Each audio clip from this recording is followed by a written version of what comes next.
अस्सलाम वालेकुम नाजरीन, मैं हूं आपकी होस्ट शमाला राजपूत और आप देख रहे हैं फास्ट 24 न्यूज।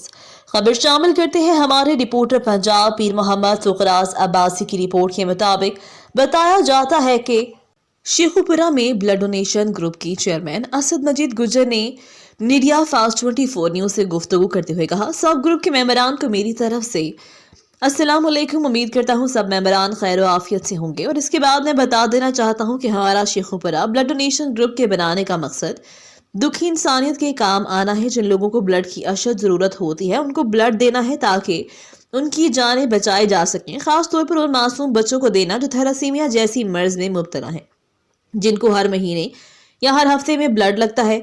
अगर उनको ब्लड टाइम पर ना लगे तो उनकी जान भी जा सकती है। अल्लाह ना करे कि ऐसी नौबत आए। मेरी सब ग्रुप के मेंबरान और इलाका मोअज़्ज़ीन से हाथ जोड़कर अपील कि हमारे इस नेक मकसद में साथ दें। अल्लाह पाक ने हम सब इंसानों को किसी मकसद के लिए पैदा किया। मैं समझता हूँ हम सब ग्रुप के मेंबरान खुशकिस्मत है कि अल्लाह पाक ने हमें इस नेक मकसद के लिए चुन लिया। बराए उन्होंने कहा कि काम फी सबिल्लाह है, ना कि कोई मुआवजा लिया जाता है, बल्कि हमारा साथ दें। और आखिर में शेखुपुरा ब्लड डोनेशन ग्रुप के चेयरमैन असद मजीद गुजर की तमाम दोस्तों से दरख्वास्त इस ग्रुप का हिस्सा बनकर तमाम लोग जिनको आप बहुत बहुत जरूरत है। ये थी हमारी आज की खबर। मजीद ऐसी खबरें देखने के लिए देखते रहें हमारा चैनल फास्ट 24 न्यूज। अपनी होस्ट शमाला राजपूत को दीजिए इजाजत। अल्लाह निगहबान।